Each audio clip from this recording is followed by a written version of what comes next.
esposa e eu vivemos em um subúrbio comum, com vizinhos normais e uma rotina bem típica. No entanto, algo aconteceu e não faz muito tempo, algo que ninguém conseguiu explicar, e isso ainda nos assusta até hoje.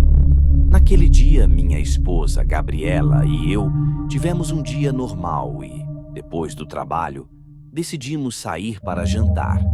Voltamos por volta das 21 horas e, como não costumamos ficar acordados até tarde durante a semana, às 21h30 já estávamos escovando os dentes e nos preparando para dormir.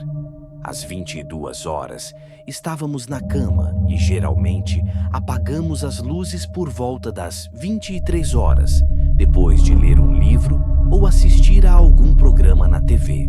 Nesta noite, estávamos assistindo ao nosso programa de TV preferido, quando o telefone tocou. Gabi me disse para não atender, porque ninguém ligando a essa hora traria boas notícias. Concordei com ela, mas por esse motivo, eu disse que talvez fosse melhor atender, caso fosse uma emergência familiar. Então, peguei o telefone ao lado da cama, mas ele parou de tocar antes que eu conseguisse atender. Aquele telefone fixo antigo era péssimo. Assim que a chamada terminava, o identificador de chamadas sumia e não havia como verificar o histórico de chamadas. Pensei, deve ter ligado errado. No entanto, alguns minutos depois, o telefone tocou novamente. Dessa vez, peguei ele e vi na tela que dizia número desconhecido. Gabriela e eu achamos aquilo estranho, especialmente depois das 22 horas. Parece que existe um horário limite para ligações, e qualquer coisa após as 21 horas já é fora do comum. Então não atendi o telefone, mas logo após parar de tocar, ele tocou de novo. De repente tive a sensação de que poderia ser uma emergência com alguém da família. Então atendi rapidamente. Do outro lado da linha era a voz do meu vizinho Roger. Ele me disse se eu conhecia o homem que estava parado na frente da minha casa. Perguntei do que ele estava falando e ele me disse para sair e olhar, desligando logo em seguida. Achei muito estranho a maneira abrupta como ele encerrou a ligação. Quando contei para Gabi o que ele tinha falado, ela ficou com uma expressão de medo e me disse para não ir. Respondi que só ia dar uma olhada pela janela. Desci e puxei um pouco a cortina para ver o jardim da frente. Definitivamente, não havia ninguém lá fora. Abri a porta da frente e, em seguida, saí para a varanda e olhei ao redor, especialmente para os arbustos na frente da casa. Não havia ninguém. Fiquei um pouco irritado com a possibilidade de que Roger estivesse nos pregando uma peça tão tarde da noite. Voltei para o quarto e disse a Gabi que não tinha ninguém lá fora e que talvez Roger estivesse só brincando com a gente. Ela, assim como eu, ficou perplexa com a situação. Parecia algo bem esquisito. Gabi sugeriu que eu ligasse para ele, então liguei, mas o telefone dele foi direto para a caixa postal. Deixei uma mensagem de voz perguntando: "Oi, Roger, sobre o que era aquela ligação?" Nesse momento, o telefone tocou novamente, com o identificador dizendo "chamada desconhecida outra vez". Atendi e mais uma vez era Roger, que disse, antes que eu pudesse falar qualquer coisa: "Vá lá fora, tem alguém parado na frente da sua casa." Ele falou isso de forma calma e lenta e em seguida desligou.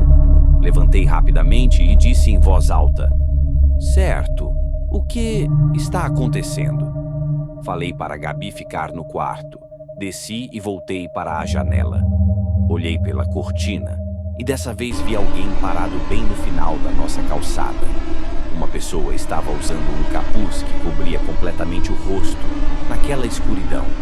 Fiquei realmente assustado. Abri a porta e perguntei para o homem lá fora: "O que está fazendo aí?" Ele ficou parado, sem responder. Ameacei chamar a polícia, mas antes de fazer qualquer coisa, o telefone da casa tocou novamente. Fechei a porta da frente e fui até o telefone da cozinha. Dessa vez, o identificador de chamadas mostrou o número do meu vizinho Roger. Atendi e ele, com uma voz mais normal, disse: "Oi, acabei de receber sua mensagem de voz. O que está acontecendo?"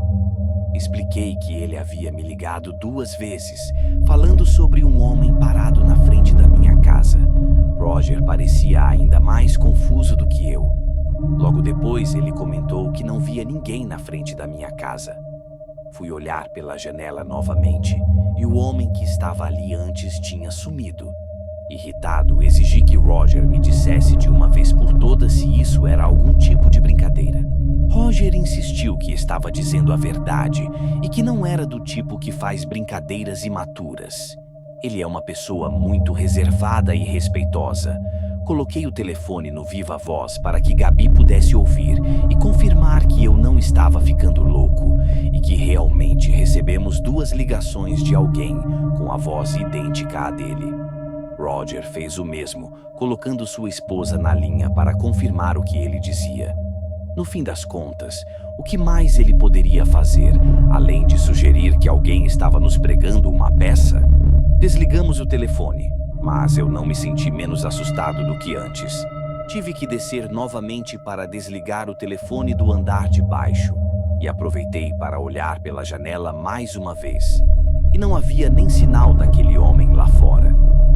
Nunca consegui entender o que realmente aconteceu naquela noite. Só sei que foi extremamente perturbador.